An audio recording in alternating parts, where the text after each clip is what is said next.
que é sempre presente. Opa, tudo bom, Mauro? Tudo bem, tudo bem. Tá Boa ouvindo tarde, bem amigo. aí? Boa tarde. A Seja bem-vindo expectativa aqui. seja bem-vindo aqui na nossa live aqui da Gota Publicidade, amigo. Obrigado pelo convite. E, Mauro, e eu vejo no seu WhatsApp, aqui no seu Instagram, que é o Mauro Leônidas, que você também faz muita live aí, né, Mauro? Você também é um produtor de conteúdo. Estava vendo aqui Na hoje, realidade, 18 horas, você tem uma aí, né, já com o Edivan Miranda, né, às 18 horas, uma outra live, você está nessa aqui, termina, toma uma água e já vai para já outra, né, começa Mauro? outra. Na correria. E, É a Mauro, como é que vida, está em né? Belém aí, Porque, amigo? Como é que está em Belém? Está olha, chovendo aí? não, tá quente e daqui a pouco vai dar uma chuvinha, com certeza. Que esse horário agora de 17 horas, 16, 17 horas começa a chover. Mas está, como de costume, né? Tá muito quente. Mas o importante é a gente estar com pessoas assim como vocês e que a gente irá participar conosco para que a gente possa estar dividindo aqui tanto informação como conhecimento, né? Para ter um papo sobre isso. Ah, o Mauro Leônidas, ele é empresário, né, e também é presidente do conselho, né, das câmaras setoriais da Associação Comercial do Pará, né, da ACP, é vice-presidente da Confederação Nacional das Micro e Pequenas Empresas, CONAMP. Ele também é professor e mestre. Isso é um currículo e tanto, né? A ACP, como é que está aí? Está ajudando aí nesse momento os empresários aí, Mauro? As entidades, de modo geral, aí eu queria dar primeiro uma boa tarde, Paulo, para todo mundo. Obrigado pelo convite para fazer parte desta semana de lançamento. Eu tive a minha vida, assim, a minha carreira profissional, eu tenho tido muita sorte, né? Então, nesse momento agora que todo mundo está com algum tipo de problema, eu tenho a felicidade de, próxima semana, estar lançando uma nova empresa, tá? De cursos online. Então, depois eu posso falar para vocês. E Legal, legal. eu tive a oportunidade de participar, como convidado, da primeira live do Conselho Federal de Administração. Eles começaram a fazer as lives e eu fui o primeiro a conversar com eles lá em Brasília, né? Então, isso muito legal. A estreia aí da sua semana, a sua inserção aqui em Belém, né? E vou fazer parte da primeira semana com a Nara Abidon, uma profissional aqui excelente aqui em nosso estado e reconhecida pela empresa que ela tem, o Tony Bona, outro profissional excelente aqui, que é reconhecido em nosso estado e fora do estado também. E eu humildemente peguei essa carona aí dos dois e aqui nessa sexta-feira um bate-papo. As entidades de classe, de modo geral, voltando aí à sua pergunta, elas têm trabalhado muito nesse período, tanto a Associação Comercial como a FACIAPA, né? Que o nosso presidente Fábio Lúcio, que é presidente da Federação das Associações Comerciais do Pará, que tem aproximadamente 64 municípios, 64 entidades associadas, e também é presidente do Conselho Regional de Administração. Um abraço aí para o Fábio Lúcio. Então, tem trabalhado muito, porque a gente sabe que quem trabalha com comércio, quem trabalha com serviço, está sentindo na pele, né, o que está acontecendo nesse momento.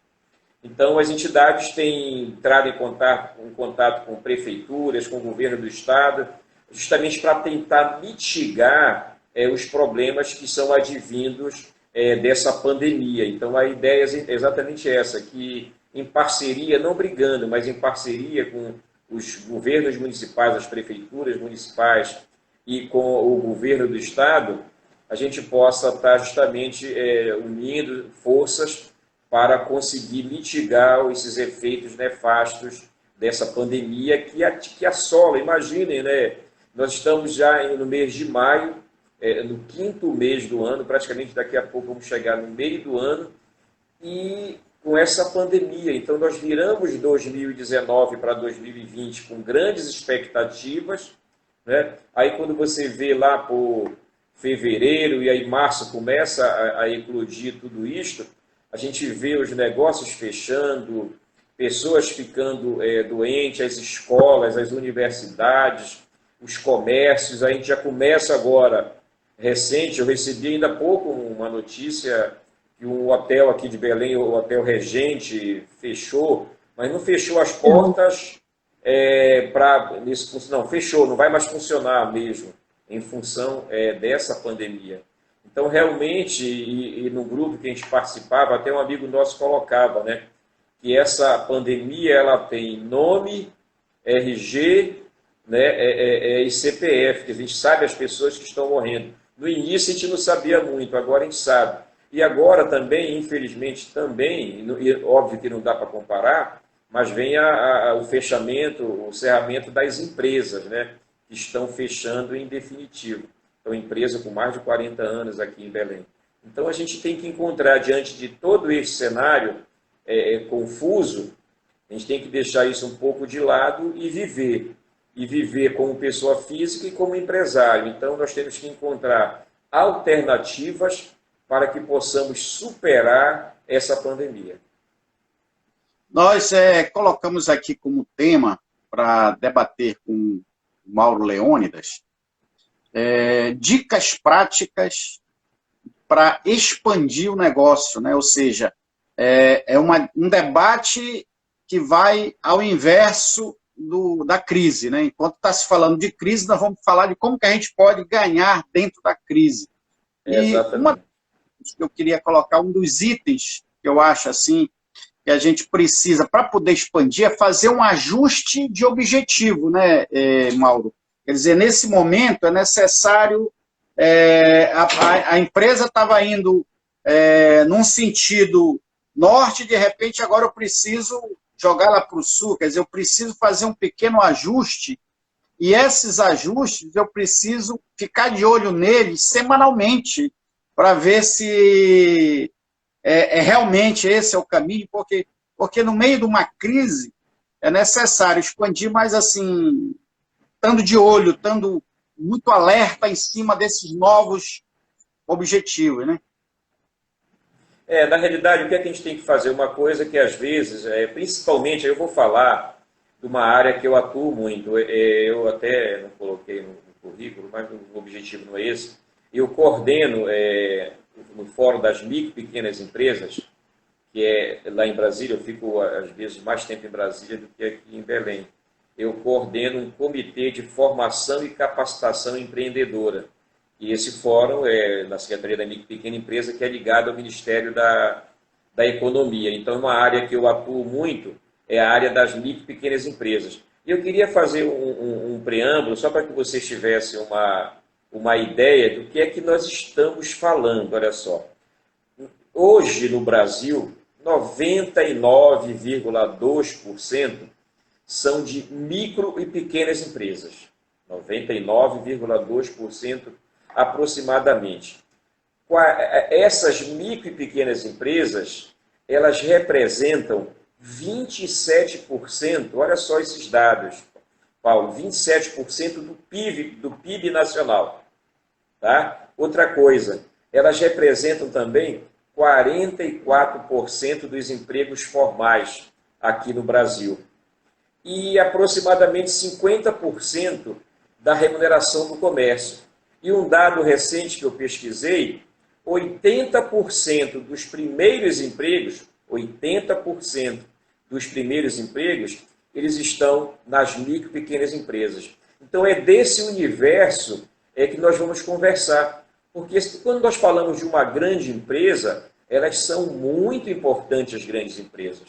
Mas só que nós trabalhamos, a maioria da população trabalha nas micro e pequenas empresas. Eu estou falando, volto a repetir, 99,2% são empresas, são micro e pequenas empresas. Então é desse universo. Então quando a gente fala assim, poxa, aí eu falo de microempresa, eu estou falando de às vezes 2 funcionários, 3 funcionários, às vezes é um núcleo familiar que está desenvolvendo aquela atividade, então eu tenho que perceber do que é que eu estou falando.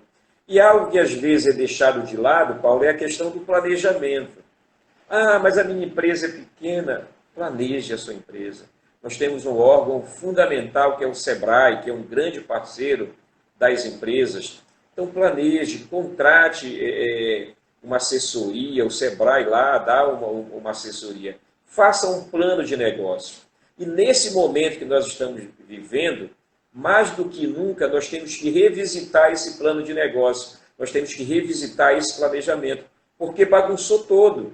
Volto a dizer, nós começamos 2020 com muitas expectativas, menos essa da pandemia, mas com muitas expectativas. E nós nos deparamos com isso. Então eu tenho que pegar lá o meu planejamento, o que é minha empresa, o que é que eu planejei para a minha empresa para 2020, quais os tipos de parcerias que eu iria fazer, o mercado que eu iria ampliar, os novos o relacionamento com os meus fornecedores, eu vou ampliar em quanto por cento os meus clientes. Então eu pensei isso em 2019 para 2020, obviamente.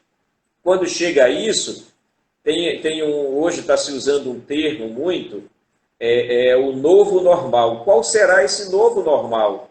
Quer dizer, eu tinha o normal antes da pandemia, estou vivendo a pandemia, então mudou muita coisa. E como é que vai ser esse novo normal? Então, a minha empresa, como é que ela vai funcionar agora, durante a pandemia e pós a pandemia? É nisso que eu tenho que estar focado. Eu tenho estudado muito as micro e pequenas empresas, dentro desse contexto da pandemia, né? E não só focando a pandemia, mas focando coisas boas. E aí é isso que eu queria dividir. Mas relacionado à sua pergunta, eu tenho que revisitar realmente o meu planejamento, eu tenho que verificar o que é que eu preciso mudar, onde eu tenho que retroceder, onde é que eu tenho que avançar. Nesse primeiro momento é isso que eu tenho que fazer. Inclusive, em termos dessa questão de revisitar o planejamento, é importante que esse pequeno, que esse micro, que às vezes é ele, 2 vendedores, ele, 3 pessoas ali, que ele faça esse novo ajuste de plano com a sua equipe, né? Ou seja, esse plano de crise, na verdade, ele tem que formar um plano de crise. E é importante ele envolver a equipe dele, conversar com o vendedor, né, para que todo mundo dê uma ideia, fazer com que essa discussão não fique só dentro dele, na cabeça dele, ali, no desespero, mas que ele divida, né, com a equipe dele. Mais do que nunca agora, nós temos que usar uma expressão que eu uso muito. É o sentimento de pertencimento. É você trabalhar com a sua equipe e aquele colaborador, aquele vendedor, aquele seu amigo que trabalha com você, ele tem que se sentir verdadeiramente partícipe daquele negócio. Não é porque eu sou o dono, eu vou deixar em segundo plano as pessoas que trabalham. Eu estou pagando e ele que tem a obrigação de fazer. Isso já se foi há muito tempo, né? Embora alguns ainda utilizem esse tipo de domínio. Mas a realidade é que você possa trabalhar esse sentimento de pertencimento, envolver a sua equipe, e aí aquele brainstorming mesmo, sabe? Aquele debate, o que é que nós vamos fazer? Vamos parar. Sabe aquele momento de... Eu sempre digo, vamos vestir a camisa da empresa. Eu digo, não. Há momentos que nós temos que tirar a camisa da empresa. Vamos passar para o outro lado do balcão. Se eu fosse o cliente, o que é que eu queria daquela empresa? O que é que eu iria exigir daquela empresa? Então, eu tenho os compromissos enquanto empresário, essa minha empresa, o que é que ela tem que fornecer de melhor. E a partir daí, aí alguém colocou, inclusive, né, adaptar esse planejamento para que eu possa, junto com essa equipe, desenvolver minha atividade para que eu não possa fechar minhas portas. Nós somos 99,2% de micro e pequenos empresários, 27% da economia, 50% dos empregos no comércio, 44% dos empregos formais, 80% dos primeiros empregos com carteira assinada. Então, na realidade, eu tenho que pensar desta forma. E aí é o pensar fora da caixinha, entendeu, Paulo? Eu tenho que pensar fora da caixinha. Poxa, a minha atividade presencial. Vamos conversar para alguns exemplos práticos para que os que estejam nos acompanhando possam entender melhor. Eu já trabalho há alguns anos já online, mas eu tenho grandes amigos que trabalham presencialmente. Vamos pegar um caso bem clássico, que são os restaurantes. Né? que é que aconteceu com os restaurantes? Estão fechados. O que é que eles podem fazer? Entregar delivery, correto? É isso que eles têm que fazer.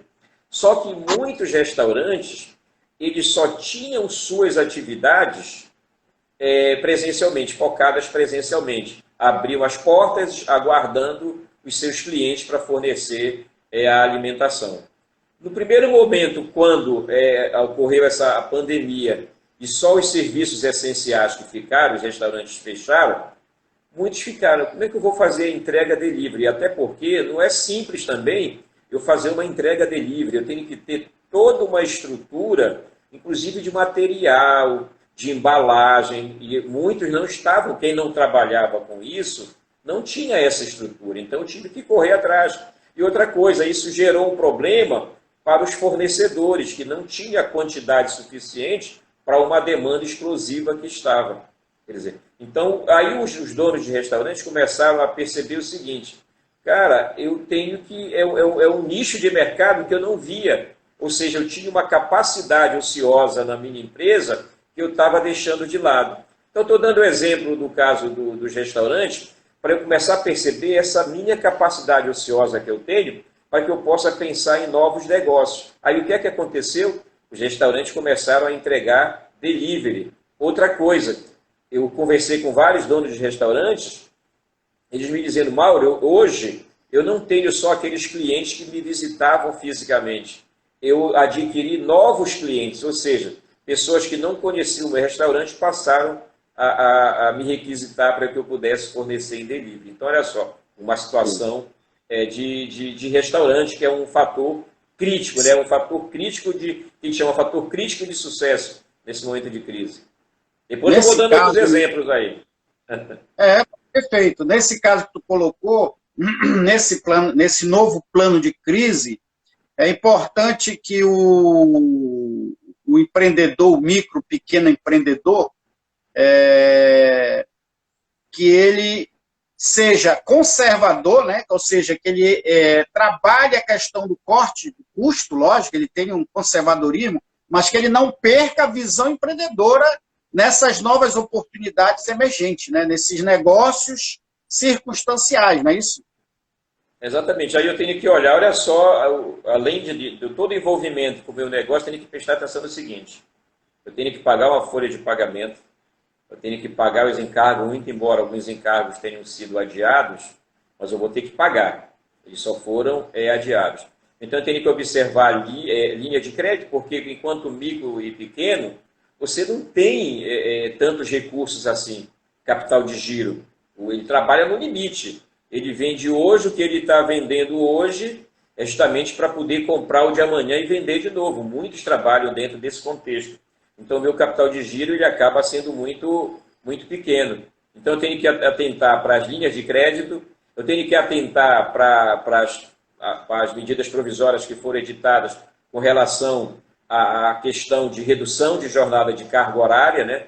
No caso, a redução de jornada de trabalho, e aí eu pago uma parte, o governo está pagando outra, como se fosse até muito parecido com a questão do seguro-desemprego. Então, isso estou pensando para não fazer a demissão. Então, toda essa parte administrativa eu tenho que cuidar, mas, ao mesmo tempo, eu tenho que estar pensando no desenvolvimento desse negócio. Então, eu tenho que pensar o seguinte, se eu ficar o que era antes, e aí eu vou me recorrer a uma música do mestre Lulu Santos, né? Nada do que foi será do jeito que já foi um dia. Então, esquece o que aconteceu, o que nós vivemos em 2019. É outro mundo. E, na realidade, esse mundo que nós estamos inseridos hoje, Paulo, é o mundo que está fazendo a história. Esse momento agora, estamos fazendo a história. Então, as sociedades, de modo geral, elas se transformam com 200 anos. Eu acho que chegou esse momento dos 200 anos e é esse momento de transformação que nós estamos vivendo. Então, nós estamos fazendo a história. Por isso, nós vamos errar e vamos acertar. Então, o importante é tomar a decisão com o maior número de informações que você possa ter para errar menos. Nesse processo de expansão no meio da crise, Mauro, eu também acho assim, uma coisa que é muito importante, a gente escolher uma mentoria, né? Escolher um consultor, alguma pessoa, não necessariamente de repente, mas escolher alguém que possa ajudar a gente a refletir, e que essa pessoa que seja o nosso mentor, que a gente procure uma pessoa mais objetiva do que a gente, porque se a gente, para poder fazer a gente pensar, né? O que você acha? É necessário também a gente, nesse momento, conversar com quem possa abrir mais a cabeça da gente, para que a gente saia de dentro da caixinha, não é isso? Não? É importante, porque olha só, Paulo, o que é que nós estamos fazendo aqui? Nós estamos debatendo um determinado assunto. Eu tenho a minha experiência de vida, né? Ela me leva para uma determinada trilha. A sua experiência de vida lhe leva, profissional, lhe leva para uma outra trilha. Quem está nos assistindo aí com as suas experiências tem as suas diversas trilhas. Se eu ficar só na minha trilha, eu não vou enriquecer de informação, de conhecimento. Então, essas trilhas, ou seja, essas experiências múltiplas que nós vivemos, elas precisam se cruzar. Então, quando você tem um mentor, e aí eu vejo aí a Mirli Brau, que é uma profissional muito importante aqui em nosso estado, muito competente, ela falaria até melhor do que eu, vai dar essa orientação para esse empresário. Então, nós, às vezes, empresários, nós somos muito radicais e somos muito conservadores. Nesse momento, nós não podemos ser tão conservadores assim. É um momento de transição. Então, no momento de transição, eu tenho que pensar fora da caixa e pensar em inovação. Aí eu aproveito, Paulo, tem lá no Ministério da Economia, lá na Secretaria da Micro e Pequena Empresa, a gente segue um livro, que é do professor Mauro Odo. O professor Mauro Odo,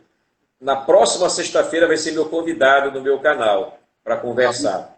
Mauro Odo, ele é um pesquisador do IPEA, Instituto de Pesquisas, né, lá do Rio de Janeiro.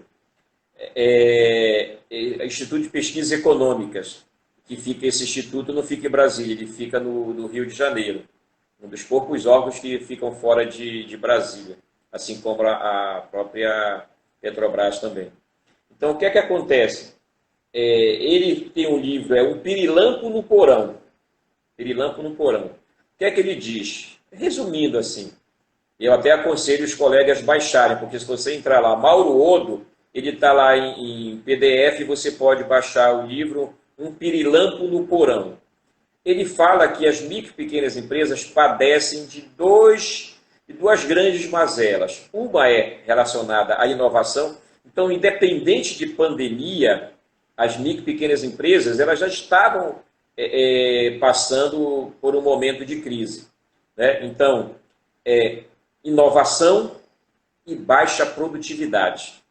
Tá? Inovação e baixa produtividade. Só para que você possa ter uma ideia, há um comparativo que nós fazemos assim. Quando eu comparo a produtividade das nossas micro e pequenas empresas, olha só, aqui no Brasil, quando eu comparo as micro e pequenas empresas com as grandes empresas, em nível de produtividade, as nossas empresas elas produzem 10% de uma grande empresa, comparando 100% com 100%. Nós produzimos, as micro e pequenas empresas produzem produzem 10%. Olha só, aí eu fiz uma live com Portugal e fiz uma live semana passada com a Bolívia, uma colega minha da Bolívia. E fiz uma outra no Peru. No Peru, olha só a baixa produtividade, 6% das MPEs relacionadas com as grandes, então elas produzem apenas 6%. Os nossos irmãos aqui argentinos, eles já produzem um pouco mais, a micro corresponde a 24%. Aí quando eu vou para os países da OCDE, aí olha o que vai acontecer. A Alemanha, uma microempresa na Alemanha, ela produz 69% do que produz uma grande empresa. Na França, uma microempresa produz 71% que uma grande empresa. Então está claro que os países aqui, na América do Sul, de modo geral, vamos nos deter aqui no Brasil, temos uma baixa produtividade. Por quê? Porque nós somos também, as micro e pequenas empresas, elas mexem com tudo, ou seja, as micro e pequenas empresas são muito heterogêneas. Elas são muito heterogêneas, as micro e pequenas empresas. Então, nós padecemos disso também. Então, nós precisamos trabalhar com inovação para que nós possamos também melhorar a nossa produtividade, porque senão nós vamos continuar muito pequenos e produzindo pouco.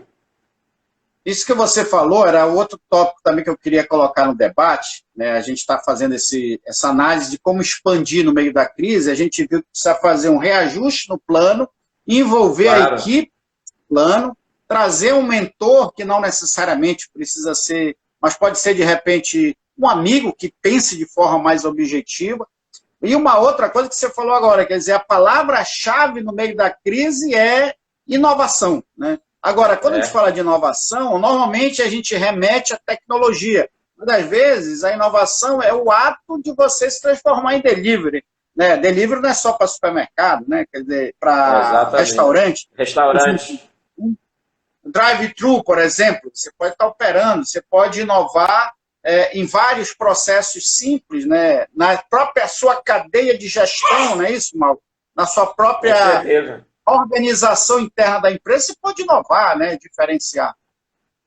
Olha, eu vou dar mais um exemplo para que a gente possa perceber. Na Espanha, com relação aos hotéis, o setor de turismo foi o setor que sofreu muito, está sofrendo muito. É pesado, é severa a crise no setor de turismo, aí turismo de todos os tipos, né? Aí os hotéis. Os hotéis na Espanha, por exemplo, foi o que os hotéis fizeram lá. Fecharam, os hotéis fecharam, não tem hóspedes, não tem pessoas, não tem turismo, como é que o hotel vai funcionar? Uma articulação com o governo, os hotéis na Espanha, eles passaram a virar as habitações dos profissionais de saúde, para que eles não tivessem contato com os seus familiares. Então, no momento de descanso, igual como você vê os profissionais de aviação, né? Eles chegam no local, eles vão para os hotéis. Os profissionais de saúde, ao invés de retornarem para a sua residência, eles estão trabalhando num ambiente inseguro ali. Então, se eles voltarem para as suas residências, estão contaminando os seus familiares. Então, eles vão para os hotéis. Eu já ouvi dizer que aqui em Belém já está se trabalhando essa questão também, para que pudesse evitar isso. Outra coisa que aconteceu na educação, que é uma área que eu atuo, a educação à distância, né? Então, a educação à distância, muitas instituições, a maioria dos colégios, não utilizava a educação à distância. A educação à distância era como se fosse um subproduto da educação. Você utilizava uma tecnologia, aquilo era um subproduto.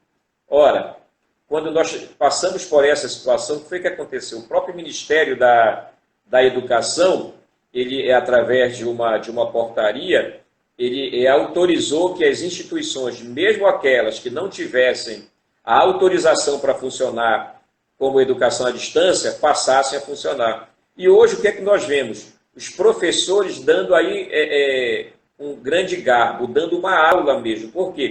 Os professores passaram a interagir com essa inovação, com essa tecnologia, e hoje tem várias modalidades que você trabalha remotamente. Então, há professores que estão da sua casa ministrando aulas ao vivo, cada aluno na sua turma, cada aluno assistindo naquele horário de aula, os professores dando aula. Tem outras que são aulas gravadas, o professor grava a aula e encaminha. Aí você tem hoje o podcast, ou seja, você tem os streams da vida aí que você pode utilizar. A tecnologia, não é que ela vai substituir o professor, ao contrário, ela vai te ajudar a trabalhar um conteúdo melhor. Uma outra coisa que aconteceu, e eu tenho dito nas minhas falas por aí, que nós antecipamos o nosso futuro, Paulo, em pelo menos 10 anos. Aquilo que nós iríamos fazer lá por volta de 2030, nós estamos fazendo agora. Por quê? Porque nós somos conservadores. O Brasil é o país das empresas que são criadas na crise. As empresas no país, a maioria delas, elas não são criadas por oportunidade, elas são criadas por necessidade. É aquele profissional que aconteceu alguma coisa, pegou uma indenização, vou empreender. Então é por necessidade. Ora, aí já havia uma resolução, uma legislação que permitia o trabalho remoto. Ou seja, olha o que nós estamos fazendo. Se aqui em Belém caiu uma chuva, você está em Santarém, né? Você está em Santarém, o Paulo está em Santarém. Se tiver uma chuva, pois é. Se tiver uma chuva aqui em Belém e Santarém, a gente vai continuar conversando. Se nós marcássemos o nosso encontro às 16 horas, em qualquer local, num café, num restaurante, fora desse momento, caísse uma chuva, nós iríamos atrasar. Nós começamos hoje o nosso encontro pontualmente às 16 horas. Não teve nenhum atraso. Por que eu estou falando isso? O home office já estava autorizado desde 2017 na legislação trabalhista. Mas só que as empresas... Trabalho, né? Conhecido como o teletrabalho, exatamente. Aí o que é que acontece? As empresas não se faziam uso disso, por quê? Porque eu quero estar controlando o que o outro está fazendo. Quer dizer, eu não posso exercer a minha... Mauro, agora sim, voltando um pouco dessa questão do teletrabalho para a nossa realidade, do lojista, do pequeno, que tem uma loja que vende um produto. Ele é um lojista ali do varejo. E ele fica pensando, como é que eu vou fazer um teletrabalho se eu tenho que atender aqui no balcão, eu tenho que vender e entregar o produto? Quer dizer, é aí que está o mindset que não encaixa, né? Aí eu tenho que, falaste uma palavra certa, a questão, eu tenho que mudar o mindset, eu tenho que mudar essa minha estrutura mental. Eu não posso estar vivendo no ambiente que eu estou hoje, pensando com a minha estrutura mental de um mês atrás. Para você ver, olha a velocidade. Eu não estou falando de viver de 10 anos atrás. Eu estou falando que a minha estrutura mental não pode ser igual a de um mês atrás, a de 2 meses atrás. Você está entendendo? Então, é importante a tua pergunta, porque eu tenho que falar desse teletrabalho em todos os sentidos. Daquele que tem 2, 3 funcionários, uma empresa que tem 10 funcionários, 5 funcionários. E aí eu vou ter alguns exemplos. Eu gosto de, como eu tenho estudado muito, eu tenho muitos exemplos na cabeça. Não são aqueles exemplos de livros, são aqueles exemplos que estão acontecendo agora, tá? Aqui nas conversas, desculpa. Exemplos práticos. Exemplos práticos. Então, o que é que acontece? Nós, conservadores, enquanto empresários, nós queremos a presença, cartão de ponto, o digital, colocar o dedo lá para registrar a presença. O que é que está acontecendo? Eu tenho uma amiga minha, Vânia, que eu já conversei com ela, ela tem um escritório de contabilidade. São 18 colaboradores, 18. O que é que acontece? Ela já vinha trabalhando com o teletrabalho já há algum tempo. 5 colaboradores, revezando e tal. Quando deu-se esse problema, o que foi que ela fez? Em 48 horas, ela conseguiu colocar os 18 colaboradores trabalhando no teletrabalho em home office. Mas o que foi que ela fez? Aí o interesse do empresário. Ela foi na casa de cada colaborador para que ela pudesse ver o ambiente, como é que era a casa dele, para que fizesse alguma adaptação. Ela me contou que até a cadeira para ele sentar, ela pegou a cadeira dele da empresa, porque ele não tinha a mesma cadeira na casa dele. Então ela fez uma pequena mudança, pegou lá do escritório e levou para lá. Estruturou. Está funcionando perfeitamente. Sabe o que ela me disse? Olha aí, em termos de inovação. O escritório dela tem 160 metros quadrados. Ela disse que, aí a gente está falando, sempre eu tenho falado do novo normal, nesse novo normal ela não vai retornar com os 18 colaboradores para o espaço físico dela. Uma parte vai continuar em home office. O que é que vai acontecer com isso? Esse espaço ocioso que será criado, sabe o que é que ela vai fazer? Ela vai criar um cowork. Olha só, um outro negócio que vai ficar em expansão. Cowork são os espaços compartilhados. Quer dizer, hoje você não pode estar utilizando disso, mas após pandemia, aí você vai ter uma expansão muito grande desse novo tipo de negócio, novo para a gente aqui na nossa região. Tá? Mas você vai em São Paulo, você tem prédios que prédio todinho só de home office, espaços com dezenas e dezenas de andares. Então, olha o que eu estou dizendo. Ela conseguiu transformar isto, né, a atividade dela principal, ficou uma capacidade ociosa, não é verdade? Para se fazer um novo negócio. E outra coisa, olha, outra oportunidade. Eu gosto de falar de inovação. Sabe o que está acontecendo já no mundo que está acontecendo? Aí entra os arquitetos. Porque, na realidade, eu vou expandir o home office, o que é que vai acontecer? Os arquitetos já estão fazendo, se você entrar na internet, você já vê isso. Os arquitetos já estão fazendo algo como se fosse um cenário. Ou seja, eu estou aqui na minha casa, estou trabalhando. Então o arquiteto ele prepara aquele ambiente para que eu possa trabalhar. Eu tenho que ter, como home office também, o teletrabalho, eu tenho que estar pronto, eu estou aqui, eu estou com a minha camisa, eu estou de calça comprida, de sapato, passei o meu perfume, como se eu tivesse ido para bater um papo com o Paulo no restaurante. Eu estou pronto aqui para o meu trabalho. Então, o que é que acontece? Os arquitetos agora, eles já estão preparando algo, é como se fosse um cenário. Eu estou trabalhando, está aqui o meu cenário. Legal? Ótimo. Terminou, o espaço é da minha casa, não é da empresa. Eu desmonto esse cenário, a minha casa volta para a rotina normal. Um outro exemplo, aqui em Belém, nós estamos agora fazendo lives. Né? Tem um amigo nosso que trabalha com sistema de som, é grande aqui em Belém. Grande que eu digo é micro, pequeno, mas ele desenvolve muitas atividades aqui em Belém, na área de sonorização.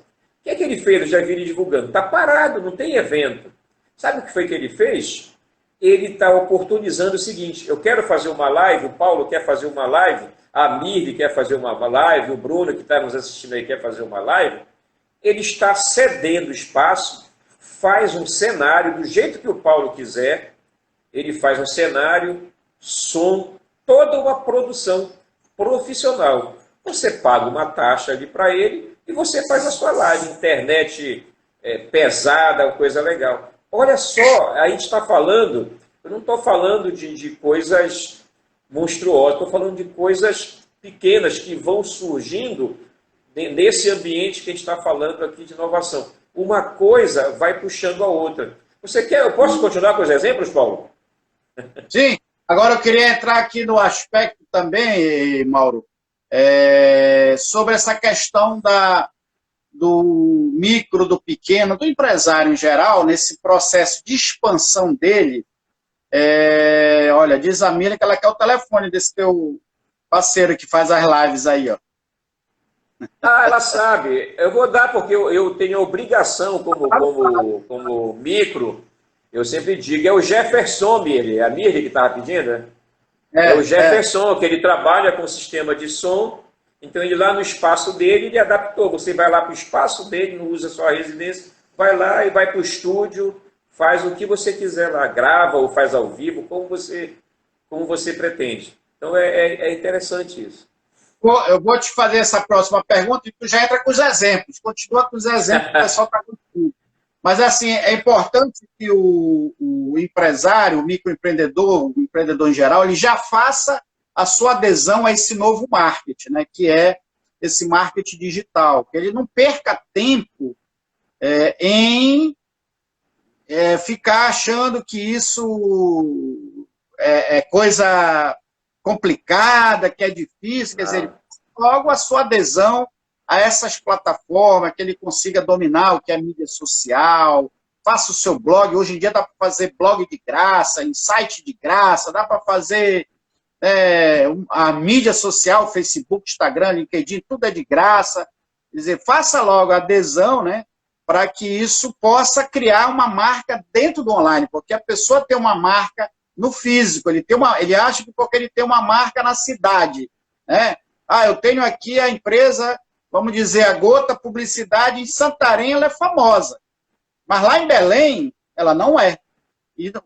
Agora, não é porque eu sou famoso aqui em Santarém que na internet eu estou bem posicionado, é diferente. Uma coisa é uma coisa, outra coisa é outra coisa, como diz o Caboclo. Era isso que eu ia falar. Inclusive, procure a Gota Publicidade, que ele vai te dar uma boa assessoria, né? Né, Paulo? Já está entrando no mercado aqui em Belém, então já vai te dar uma boa assessoria. Não é? Então, na realidade, Paulo, é importante. É assim, tem alguns mercados que estão crescendo nesse momento. É um crescimento no momento da pandemia. Tá? Isso está crescendo. Esse ambiente das redes sociais, ele vai continuar crescendo. Ele vai continuar crescendo. Tá? Alguns vão voltar para o seu status quo, mas outros vão crescer. Então, a questão das mídias sociais, das plataformas que nós temos por aí, muitas grátis, realmente. Nós estamos conversando aqui numa plataforma que é grátis. Não é verdade? Nós estamos aqui no Instagram, estamos conversando, não estamos pagando absolutamente nada. Não é verdade? Então, para que a gente possa ter exemplo. Aí, a partir daí, dessa situação, eu quero dar um exemplo para vocês. Agora tu falavas, mas Mauro, como é que aquele mico lá que tem ele mais 2 vendedores, como é que ele vai fazer uma coisa de tecnologia, vender na internet? Aí eu vou voltar para os nossos exemplos. Vou começar no exemplo macro e vamos chegar para um menor. Por exemplo, nós vamos ouvir falar muito mesmo. Olha, uma palavra que a gente está usando muito, eu uso muito. O mindset, vamos utilizar muito. Né, que é essa reestruturação mental, assim, a gente utiliza muito. Uma palavra que a gente pode virar clichê, mas é reinventar. Nós temos que nos reinventar, isso nós vamos utilizar muito.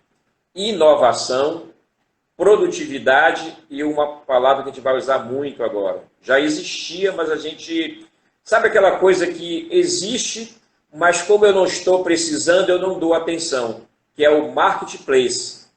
Tá? O marketplace, para quem ainda não conhece, ele é um shopping virtual. Tá? Ora, você ia no comércio físico, ali no comércio aqui em Belém, na João Alfredo, você vai na Santo Antônio, você vai lá visitar várias lojas, você vai no comércio. Aí, com isso no mundo todo, né? Quando surge o shopping, o que é que acontece? No único espaço se concentram várias lojas, não é verdade? Então, você tem um mercado diversificado no único ambiente. O marketplace é exatamente isso. Só que ele é no mundo da internet, nas redes sociais. Então você tem uma plataforma e que as pessoas estão se associando. Aí vamos aos exemplos. Americanas, por exemplo, .com. Ela tem um marketplace fantástico. E ela outra coisa, o Magazine Luiza. O Magazine Luiza, ele vende os seus produtos e vocês devem ter visto propaganda, a publicidade que eles fizeram, convidando os pequenos para que eles pudessem se associar a eles. Vocês não ouviram isso, né? Para que eles pudessem se associar. O que é que acontece? Ela está dando uma oportunidade para vários empreendedores ali, menores, pequenos, para que pudesse uma marca grande, que é o Magazine Luiza, ela está fazendo a publicidade dela. Não sei, aí eu não vou entrar no detalhe se está cobrando taxa de administração ou não, tá? Mas na realidade é isto. Diferente do e-commerce, daí eu queria fazer essa diferença. O e-commerce, eu tenho uma empresa e eu vendo produtos, somente produtos da minha empresa. Aí eu, Mauro, tenho uma empresa, vendo produtos da minha empresa. Eu, Mauro, vou me preocupar com a logística, vou me preocupar com a entrega, sabe, aqui de porta a porta, do início ao final. Eu vou ter essa preocupação, o e-commerce funciona assim. O marketplace não. Eu tenho uma plataforma digital, Mauro, posso ter uma plataforma digital, todos vocês que estão aí nos assistindo, nós vamos nos conectar aqui, né, nessa plataforma, mas eu, Mauro, não vou ficar responsável, eu, Mauro, Marketplace aqui, o detentor dessa plataforma, não vou fazer distribuição.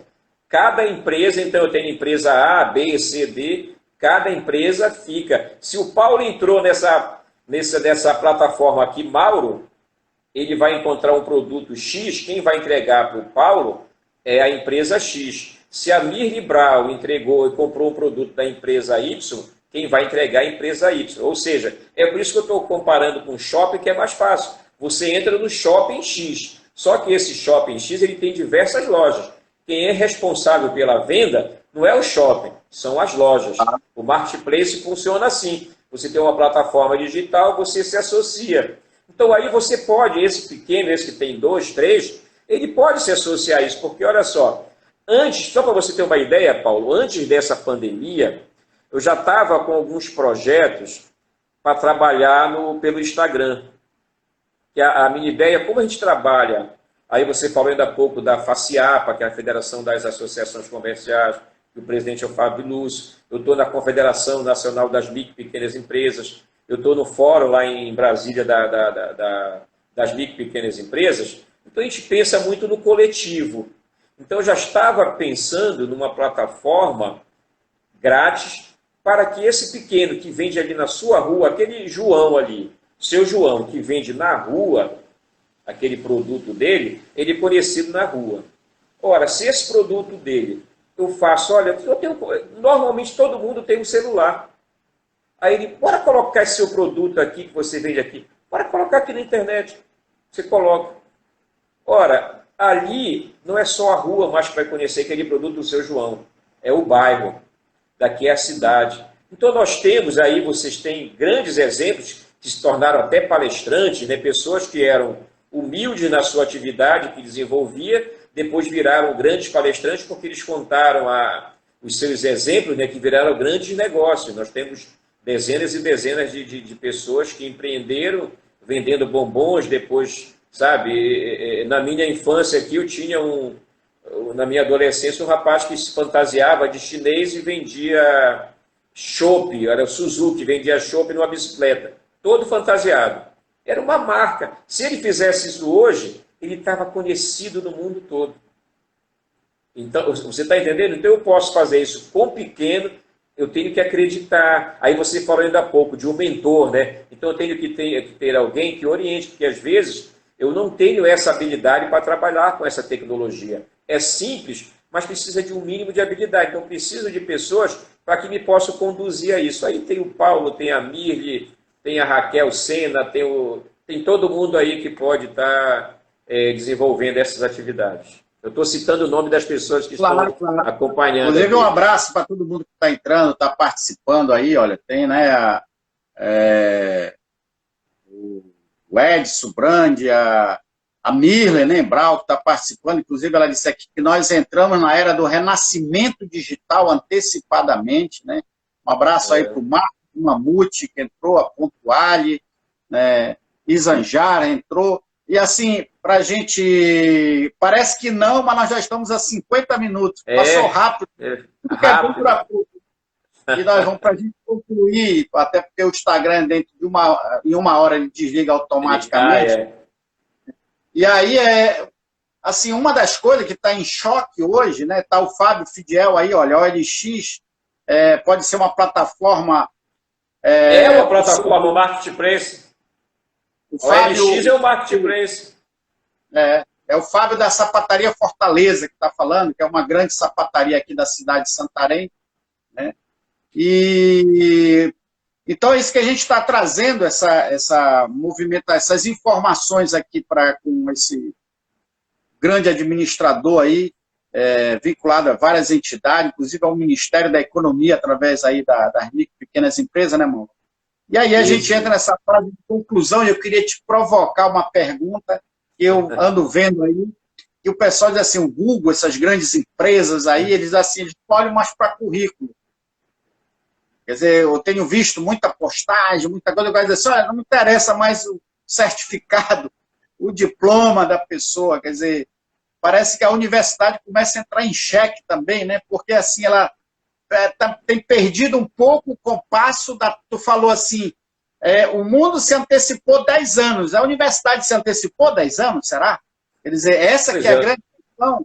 E aí, como é que está lidando essa questão dos currículos, né, da formação, que aí o Facebook diz assim, olha, o que importa para mim é se tu sabe fazer, não se tu é formado. É um choque de opinião, né, Mauro? Joga essa batata quente para ti. Não, olha, eu até como professor, como também educador, e tenho mestrado, eu não posso negar a ciência. Então, a ciência ela está também nas instituições de ensino, então eu não posso jamais negar. Então, é óbvio que não é o diploma pelo diploma, é o conhecimento. Então, na realidade, obviamente que as instituições, assim como todos, eles precisam, olha só, se reinventar, assim como as empresas, as instituições.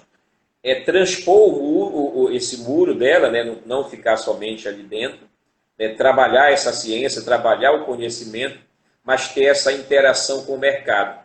E hoje a gente vê muito as instituições, as privadas já fazem isso, e as públicas estão fazendo também muito bem essa interação. Tanto é que as grandes pesquisas, elas nascem aí das instituições, das universidades, né? São as grandes pesquisadoras aqui do Brasil. E grandes profissionais, na realidade. Agora, eu não preciso ter esse diploma, só esse diploma, ele é importante. Se eu não utilizá-lo, ou seja, eu tenho que me aprofundar numa determinada área, eu tenho que desenvolver as minhas habilidades e as minhas competências, né? Porque senão, se eu não empreender nisso, vou falar rapidamente um projeto que responde um pouco a tua pergunta. Lá no Ministério da Economia eu tenho um projeto, empreendedorismo nas escolas.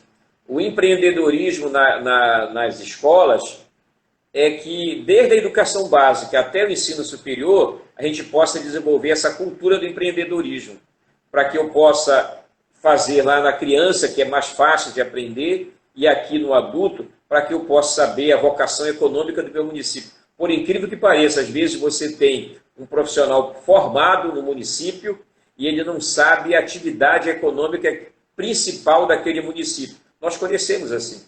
Então, quando a gente fala, não é o negar a ciência, na realidade, a ciência é importante, o conhecimento a gente não pode negar jamais. Agora, eu tenho que associar esse meu conhecimento que eu tenho ao meu dia a dia. Aí eu conjugo aquilo que eu falo de aprendizagem significativa, né? Eu estou com o conhecimento acadêmico e aí eu vou entrelaçar esse conhecimento acadêmico com o mundo profissional. Quando eu faço isso, aí o crescimento é fantástico. Mauro, muito obrigado, meu amigo, pela sua participação. Foi uma tarde assim, maravilhosa, prazer muito grande lhe conhecer. Eu estava assim, curioso para ter esse papo. Você é realmente uma figura notável, de uma sabedoria. Uma coisa é ser inteligente, outra coisa é ser sábio, né? O bom é quando a gente consegue associar os dois, né?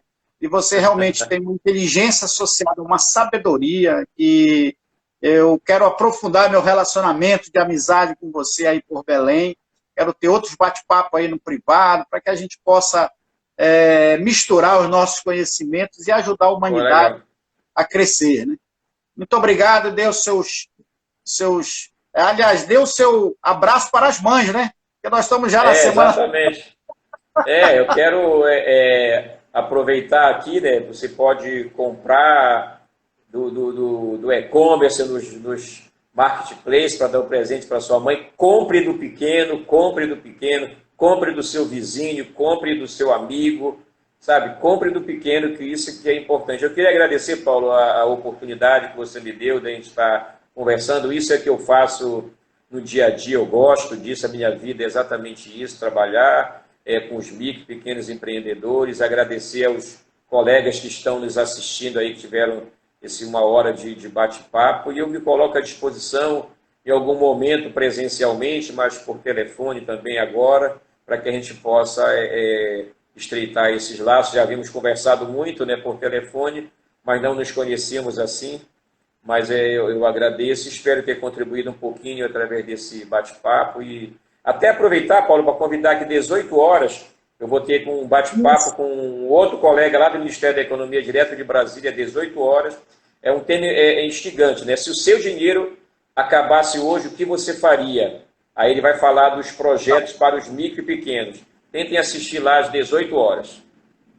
Tá certo? Obrigado, Paulo. Obrigadão, meu amigo. Deus abençoe aí. Até a próxima que a gente Amém. conversa. Até a próxima, se Deus quiser.